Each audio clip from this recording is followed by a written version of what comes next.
What is up, guys? Rick Cactus here. Thank you so much for stopping by, and today we are going over the brand new, just introduced Grandmaster difficulty for Nightfall the Ordeals.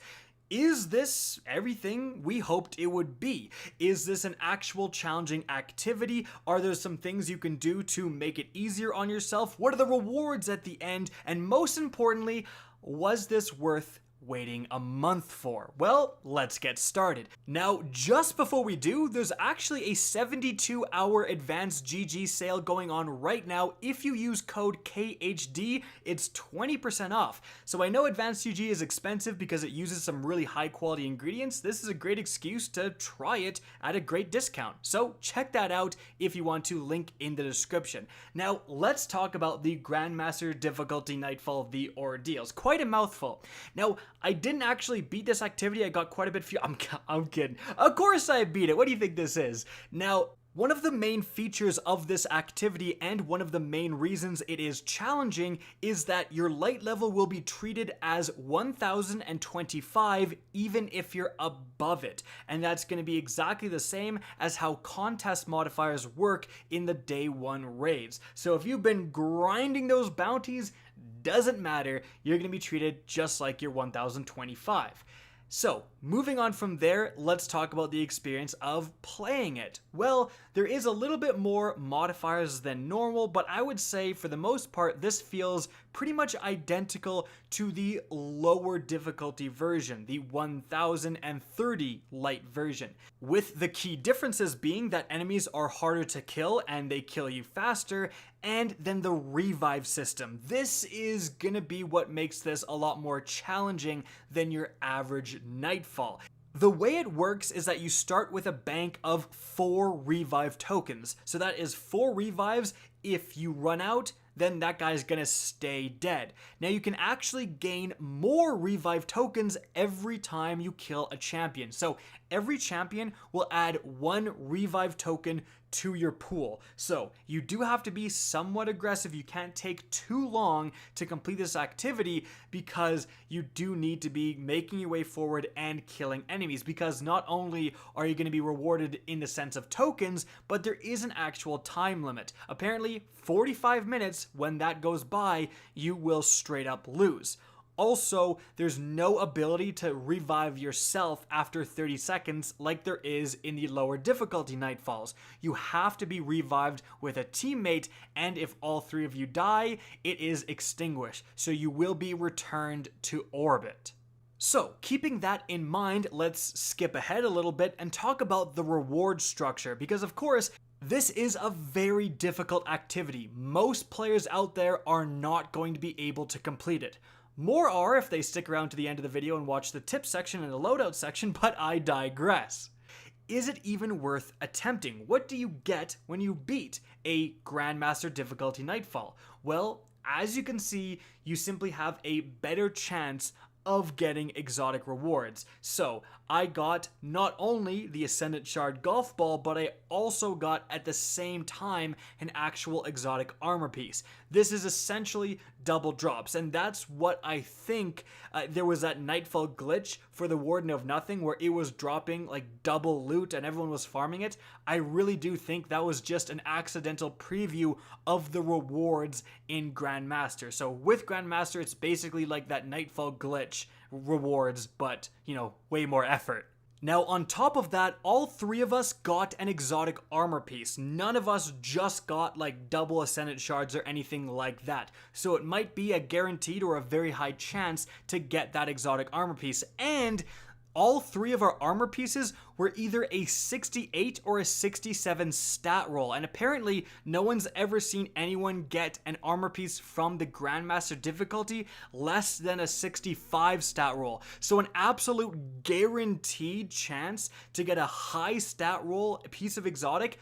I mean, that is actually pretty good. There's a lot of exotic armor pieces that are insane right now, and guaranteeing a drop and guaranteeing that that drop is a high stat roll, that is pretty desirable. That's a pretty decent reward. But of course, if you're fine with a little bit lower stat rolls, we're talking like pretty minute, changes here, and you have a lot of the exotic armor pieces that you want. Like if you just use Stompies or you just use Antius Wards and you already have a high stat roll and you're like, I don't really care to do a whole activity to get, maybe a chance at 2 more, points in my overall stats, then yeah, that's it for rewards, guys. Like, there's no secret exotic, there's no secret legendaries. Unfortunately, the Nightfall loot doesn't seem to drop at any higher capacity, which that is such an easy thing to do. I wish they would have done that, but I don't think any of us got the Nightfall exclusive sniper rifle from this particular strike, so it's just those exotic armor pieces. That's what you're really doing this for, and of course the seal that comes with it, the Conqueror seal. And honestly, that is definitely unfortunate because this whole activity felt like a legitimate challenge. It really felt like a proper Destiny 2 endgame activity. We had to have a lot of communication. We had to change our loadouts a few times, and I'm going to talk about the loadouts we used and some tips to help you guys through this a lot easier than if you're just banging your head against the wall. But your loadout really mattered. Again, communication mattered, mods mattered, all of that stuff. It really felt like a challenge to overcome, just that the reward at the end of that challenge is so lackluster. Now, again, it is better than I potentially thought it was. If it truly is a guaranteed armor piece and a guaranteed high stat roll armor piece, that is good. But is it good enough? Is it enough to motivate people who aren't really interested in this kind of activity? I really don't think it is. And there's absolutely no exclusive rewards that impact gameplay whatsoever. And just imagine that if you beat the Grandmaster difficulty, you would get a guaranteed drop of the Nightfall exclusive weapon, but it would have an intrinsic perk. Like, it would be an adept version of that Nightfall exclusive weapon. And a super minor intrinsic perk, something like Pulse Monitor, I don't really care, but just something different, cool, unique, worth going after. I really wish Bungie would finally take the extra step instead of doing the bare minimum when it comes to activities like this, to be honest.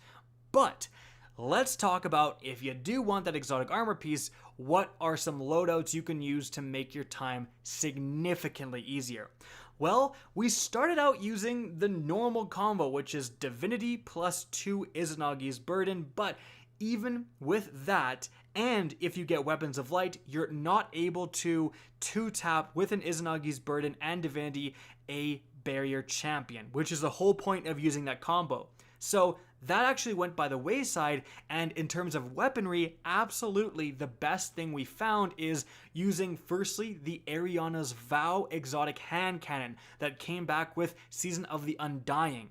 That thing is absolutely amazing. It's a special hand cannon, so it packs an absolute punch, and it means that you can, with your armor, use double hand cannon finder, double hand cannon scavenger in order to constantly have ammo for this weapon. And it basically lets you use it as you're using a normal hand cannon in a lower difficulty activity. Like, you can one-shot scions with it and stuff like that, which is very, very useful because normal enemies like scions and other red bars will absolutely crank you if you don't kill them fast.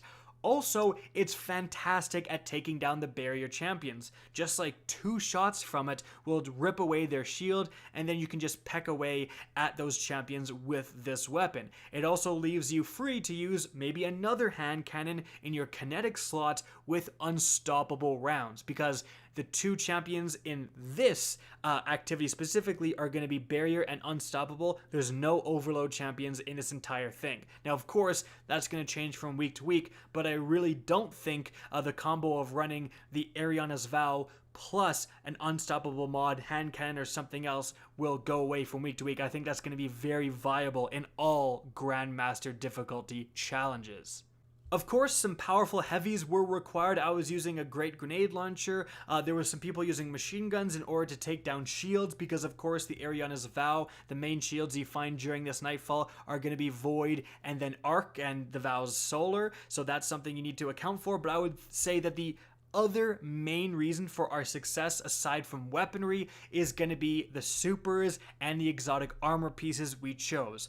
You want to go full defensive when it comes to super usage. You're really not going to be in there with an arc staff going ham. You're going to get absolutely shredded by a champion in 2 seconds. So I was rocking a Bubble Titan with specifically the Helm of Saint 14, which is absolutely key. It's going to let you keep the overshield when you go out of the bubble, otherwise you just get ripped to shreds, and it's going to blind enemies who come inside the bubble, which happens quite a bit.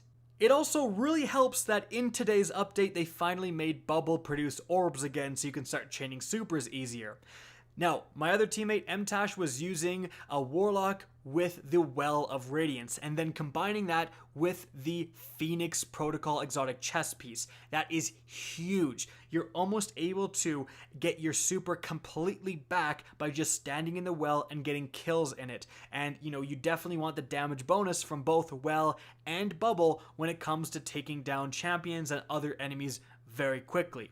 Now, our last teammate, Lil Sonic, was using a Hunter, a Night Stalker Hunter, with Tether and then, of course, Orpheus Rigs.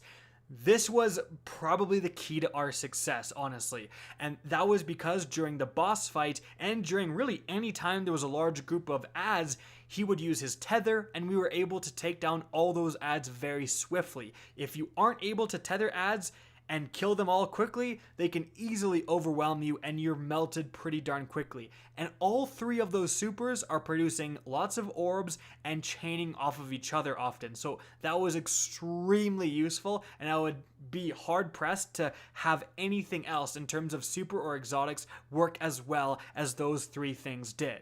And finally, the last key to success is simply taking it slow. You cannot play as aggressively as you usually do. Getting melted inside of a well is very common, so you actually want to be popping your supers from further back than normal and slowly taking out enemy after enemy after enemy. There's no infinitely spawning enemies, so you can work your way and kill that Scion and then the Legionary and then whatever, and then when all those guys are dead, kill the champion, keep moving forward. It's a slow process, but it's by far the safest.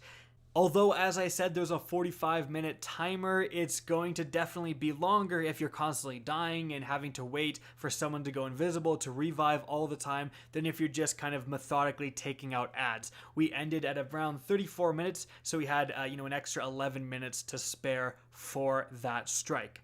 And so guys, there you have it. Everything you need to know about the brand new Grandmaster Nightfall the Ordeal difficulty. I hope you guys enjoyed this video, found it informative, and if you did, please remember to help me out by simply rating and especially sharing this video. If you guys want to see more Destiny 2 content similar to this, don't be afraid to slap that subscribe button. If you want to get in touch with me and keep up to date with the latest channel activity, the best way is to follow me on Twitter at RickKackis. That's linked in the description down below. Again, I hope you enjoyed the video, and as always, have a good day.